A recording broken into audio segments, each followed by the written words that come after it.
the paperwork done on them, there again, that could be a soft match for the city and county. Their hours count toward that soft match on federal government payout. So it's something we've not done here except for that one time, but it is a learning process. Thank you. Any questions? Seeing none, we'll move on to, I think, Lieutenant Williams at this. No? Totally up to you, sir. Yes, please. Yep. Yes, please. Come up, just give a brief update, probably very similar to what was said this morning, but it's a council. For those that did not know, we had a small storm go through. We are still looking to determine the severity of it. The brief things that we pointed out at our last meeting at 10 o'clock was that we want to make sure we stress to people that we realize this 3-mile square area is a hazardous area right now. This is not something we've designated as a safe area. We have first responders set up at intersections. There will be police officers, law enforcement officers, troopers, however you want to designate it. There will be a law enforcement person at intersections controlling access to it, because we are at this point believing that power is being returned to some of the residences and some of the businesses in that area, and we want to make sure that when that does happen, we don't create a more hazardous situation than the severe storm that went through in the beginning. The chief mentioned the mapping here. What we've determined is Lafayette Street west to Madison, and then from the river all the way south to about the 2200 block of Christie Drive, familiar to some of you as Riley Chevrolet area. That was where we figured that the storm first affected the city. We have time set to where we know what time the alarms went off. We activated our sirens at 11:10, and from there, we started getting calls. We were able to determine that, in fact, we had a property damage that had occurred. The first one was in the county on Highway 17. As I said, at 11:10, we set off the sirens and activated them, and at 11:17, we got our first property destruction report. The activity continued in the Brazito area, which is southern Cole County, and then our first residential property damage actually was reported at 11:39. The sirens were then activated again at 11:40, and we got our property destruction report inside the city limits at the Best Western Hotel at the south part of the city. At that point, the 911 center was inundated with calls verifying that we had several businesses and residences affected by the strong, severe storm that had come through. Since that time, we have in fact set up a shelter. What we're doing now is we're trying to get displaced people to that shelter. Red Cross is volunteering their help with us. They have a Safe at Home application program to where if you are looking for a family member that could not be returning your calls, that is a solution for you to try to contact the Red Cross. Of course, you can call the police department and we can try to help with that. But at this point, what we've done, as the chief mentioned, we are now starting our secondary searches because daylight has arrived, and we are now trying to assess exactly how much damage we have. There is a huge debris field in this area. Our vehicles are having problems. Our personnel are having problems. So another reason why we don't want citizens just walking out through the area, because that creates another emergency situation that will take resources away from what we are trying to do at this time. Questions? Thank you, Lieutenant. Any questions from the council or commissioners for Lieutenant Williams? I know, Councilman Graham. Lieutenant, I know you stated earlier that we're going to start going door to door, doing, I guess, a check to make sure that individuals are accounted for. What time would that start? And as the chief said, we are putting that plan into place right now. We are going to attach search and rescue personnel, fire personnel, and law enforcement personnel to those groups. We want to make sure that we can account for every residence and every business so that there is no one missing to where we have to answer later why we didn't check a particular place. In this case, we are trying to not have to force entry into a residence, but that is something that we may have to determine if when the search party gets there and they determine that there is structural damage to where we may not know if someone is in there that needs assistance, we may have to force an issue to where we can get into and make sure that they have been checked on and there's no one there. The earlier reports was that we had someone missing. There is no information to any of our assets right now that says that someone is missing. We have transported, according to Cole County Emergency, about 20 people to local hospitals. As the emergency director says, we have 9 that have been kept at the hospital for those injuries, but at this point, we believe that they are all debris related from what definitely occurred through the storm. Okay, thank you for clearing that. Thank you. Anything further? Thank you, Lieutenant Williams. I would turn it over to city staff if Matt Marash, Sonny Sanders, Britt Smith have any reports from Public Works and Planning and Protective Services.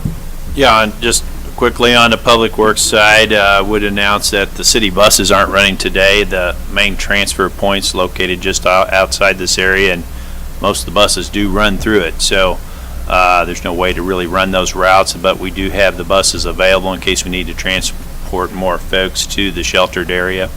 And so they're on standby at the transfer point right now. So just want to make that clear. And we've put that out on the Facebook accounts and things of that nature so that our riders would typically see that. But I just want to point that out. What the Public Works has really been doing at this point, we came in, I believe, right around midnight last night when we got the calls from the fire department, the police department. Started assembling a crew and just clearing roadways that we could, that were safe, that didn't have power lines on them, that we could get through.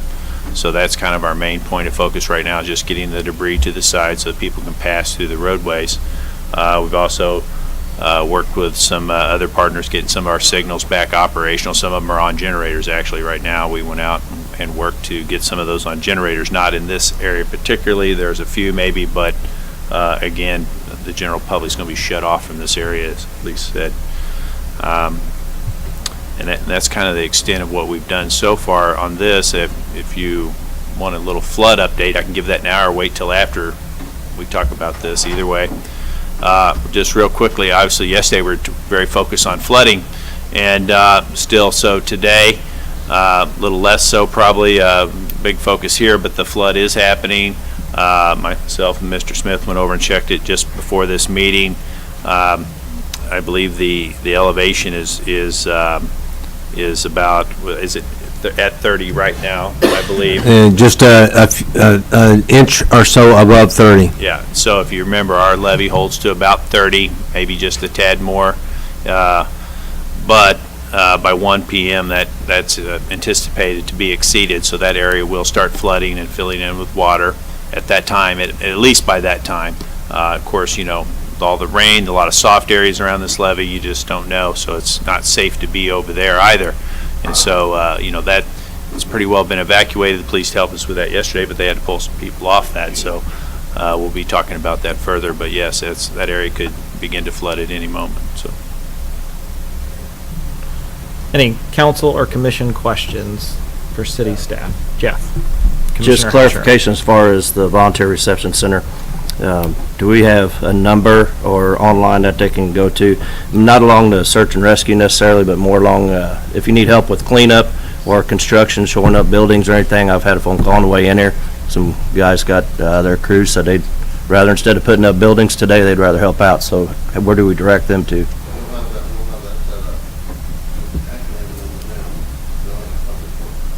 We'll have that all set up once we get everything in line.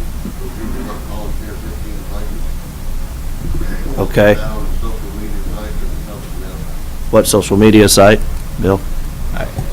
You'll let us know? Right now, I'm assuming. I can answer that. Okay. Right now, what we're doing is we're trying to single source all the information. So kind of like the flood situation yesterday, we're trying to focus it to just one contact right now. We are still working on the number for the facility. We're going to use Capitol Mall. We've gotten with the management there, and they have agreed to allow us to use that as a point for the voluntary reception center. At this point, we still don't have a need for volunteers because we're still trying to make the area safe before we get teams together to go in and see what that will be. But as soon as that number is available, we will make sure we share it in the release. I'll do it at the 11 o'clock press conference, as well as we'll post it on our social media. Thank you. Councilwoman Wiseman. Yes, Mr. Marash, is there any update on sandbagging from yesterday? You know, the city doesn't do a great deal of sandbagging just due to the sheer elevation of the water that will be at the airport. For example, if the flood elevation's achieved around 32, there might be 5 to 6 feet of water. in the airport terminal, so that wouldn't be very practical. We have put out, at some citizens' requests, some sand and bags available on Geneva Street, known to flood from the river in the past, and so the residents can go there and pick that up and sandbag their doorways and things. Usually it's a couple bags high, so it's not maybe some of the efforts you have seen in other locations. Thank you. Anything further from city staff?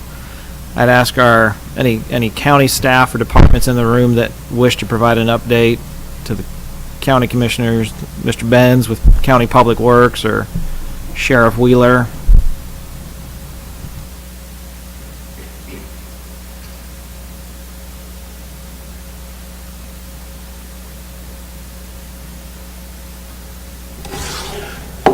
Right now, we've got reports of damage starting down in the Eugene area coming up through to the city. Extensive damage on Heritage Highway. We also had some homes damaged out in Lake Carmel area. Crews have been able to get around and get the roads open. They're not clean by any means, but they're at least passable right now to where we can get emergency vehicles in. Like within the city, we're also seeing a lot of power lines, both Three Rivers and Ameren lines that are down. We're trying to work with them to get those where we can get safely underneath some of them. Other than that, we're, like I said, we're just trying to keep the roads open and clear at this point. Any questions from Mr. Benz? Commissioners, anything? Anybody we've missed for updates? Sheriff Wheeler have anything? Sheriff Wheeler, did you have anything?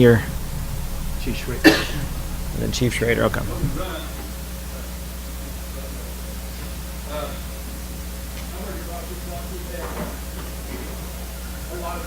Larry's brought it up too, on Heritage Highway has been pretty bad. Again, we want to encourage people not to go out on the roadways if they don't have to, because along with JCPD, this Emergency Operations Center has been, we've been together from the beginning, so we too have a plan to where we are working with Cole County Fire Protection District and going door to door basically just like they did, so, or they're going to be doing. So we're working together very well and doing what we can for the citizens. Thank you. Any questions for Sheriff Wheeler? Chief Schrader, anything to add, or you? No, I would like to recognize two cities, Fulton and Columbia, for offering assistance. Chief Myers called me this morning and said he would readily send officers to assist us, and in the middle of the night, the Columbia Police Department sent, and Fire Department sent a couple of dozen of their public safety personnel to assist us. Shift change came and went, and they sent some more personnel to assist us, and they're presently on post. So just want to acknowledge that type of partnership and assistance is so very important in these types of emergencies, and we thank them very much. All right, any questions for Chief Schrader? Superintendent Linthicum. Well, maybe I can just say, kind of just following up on that, I did have an opportunity to meet with the governor this morning, and he offered any assistance to us that the state can provide, and certainly Cole County has been already made some offers for some of the different kinds of services that we can use. So there's been a very good coordination among departments and sharing of resources. So. And I would say Mayor Turgeon is with the governor right now, and they're touring, assessing some of the damage in the city. Larry, did you have anything to add this morning? Simonson is mostly received directly south of here. Probably the most damage of our 18 schools. We basically tried getting to all of our schools from midnight until now. And that's the most damage at Simonson.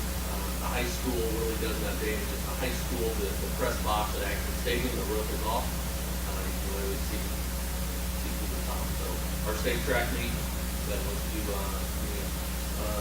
scheduled for tomorrow. At this time, it's not so we had a conversation this morning with the Missouri State High School Athletic Association, and planning for that. So we're working through trying to assess where we should do that daylight, and we're doing that right now this morning. start some school next Tuesday, so we'll get a plan for that as well. Thank you. Any questions for Larry? Seeing none. Councilman Graham, did you have anything from Lincoln University you wish to offer? Oh, yes, just an update from Lincoln University. I know we're still assessing the damage to the main campus. I was over there earlier, and the governor and the mayor both were on campus, and they met with our president probably maybe a half an hour ago. There was trees that was down all over the place.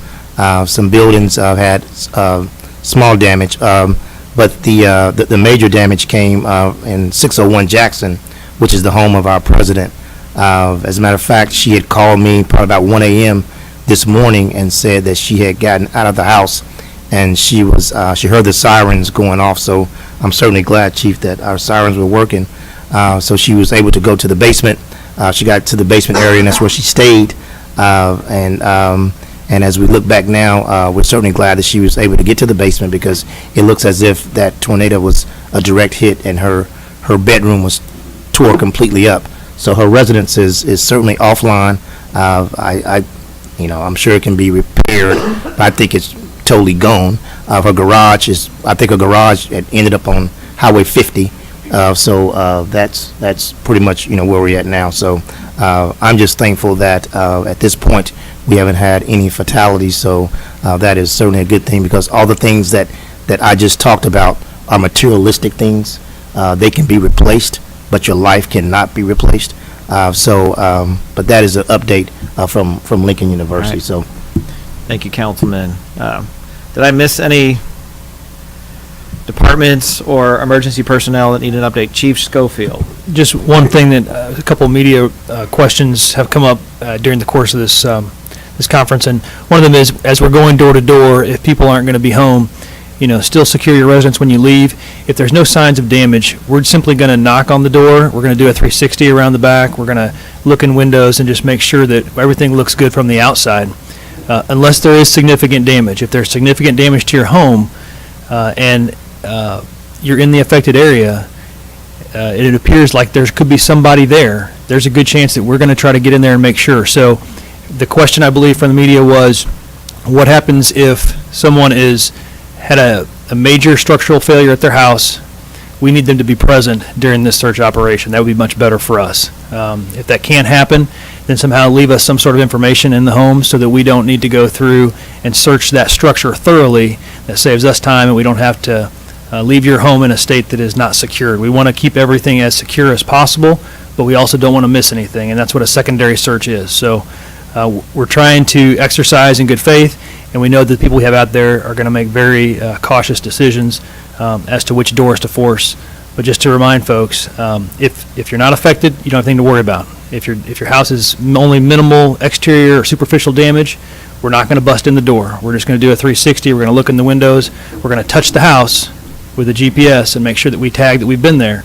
But we're only going to force those doors that are significantly damaged structurally, or that we have actionable intelligence, as Lieutenant Williams said. So just want to reaffirm that. Thank you, Chief Schofield. I do not believe I've missed anybody. City Administrator Cole, do you have anything to add? I'm just going to ask, Roger's got something. I just forgot to mention, too, the Missouri Highway Patrol sent their entire academy class over this morning, and they're helping us, those various posts around our external scene there, the perimeter. And then also federal agents from the FBI and ATF were also present, so the assistance just continues. So appreciate all of that. Thank you. Do you have something to add, Steve? I do. I'd also note that Chris White just walked in with the Salvation Army. Are there any other questions, either from council, commission, anything anybody else has? If not, I'm sure some of the department directors and county folks will remain afterwards and can certainly respond to any individual questions that people may have. I would just say that on behalf of the mayor, city council, staff, and citizens, we really do appreciate all your work. It's really been a good team effort, and I know there's a lot coming, and there's a lot of people that work directly and indirectly, but we really thank everybody for their work. Yes, I agree with that. We've reached the end of the agenda. Motion to adjourn? Moved, seconded, all in favor say aye. Aye. All opposed say nay. We are adjourned.